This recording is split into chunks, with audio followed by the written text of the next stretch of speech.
What would the next Jack Bogle be looking to change? Is there something that is ripe for a revolution that we will see over the next 40 years? Well, that's a good question. I don't think so. The index revolution comes kind of out of nowhere, comes out of an unwillingness of Wall Street and the mutual fund industry to change in a way that favors the investor.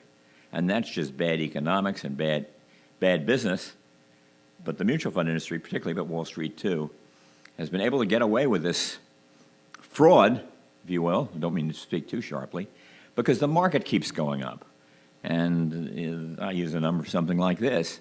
If you started in, let's say, 40 years ago, 30 years ago, 84, what is that, 30 years ago, and had gotten the index return of around 11 or 12%, you'd now have, I think, around $75 for each dollar you put in, $750 maybe. For the investor that got 5%, he's got maybe $400. He thinks to multiply his money 4 times. It's something like that. And instead of 8, or whatever the numbers is, I don't have the numbers clearly in mind, but that's the kind of difference there is. And he thinks he's in heaven. My God, I've got 4 times as much money as I had at the beginning. My investment advisor must be a genius. My mutual fund manager must be in the greatest business in history. But he's lost most of that return.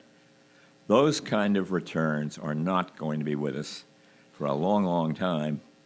And indeed, given the perverseness of this business, the only way we're going to get those kind of returns again is we get a good, solid market decline.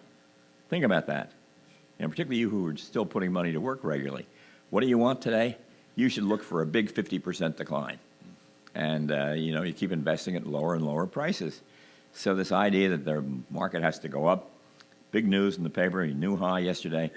The Dow went up, I think, 0.02%. Well, I mean, that doesn't sound like big news to me. So I think what we have done is to do the right thing in an industry that refuses to change and put the stockholder at the top of the food chain instead of at the bottom. And that's not going to happen twice.